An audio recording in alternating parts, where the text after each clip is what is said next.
حضرت عمر بن اخطب رضی اللہ تعالیٰ عنہ فرماتے ہیں کہ ایک دن نبی کریم صلی اللہ علیہ وآلہ وسلم نے ہمیں فجر کی نماز پڑھائی، ممبر پہ تشریف فرما ہوئے اور خطبہ ارشاد فرمانا شروع کیا۔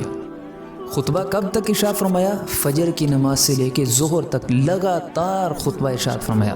ظہر کا وقت آیا، نیچے تشریف لائے، ظہر کی نماز پڑھائی، پھر ممبر پہ تشریف لے گئے، پھر ظہر سے عصر تک پھر خطبہ ارشاد فرمایا، پھر عصر کی نماز کا وقت آیا، پھر نیچے تشریف لائے، پھر عصر کی نماز پڑھائی، عصر کی نماز پڑھا کے پھر ممبر پہ تشریف فرما ہوئے، اور عصر سے لے کے غروب آفتاب سورہ غروب ہونے تک تھوڑا سا ٹائم باقی تھا۔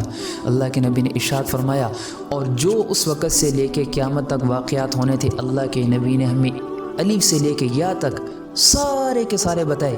جس نے یاد رکھے اس نے یاد رکھے، جو بھول گیا وہ بھول گیا۔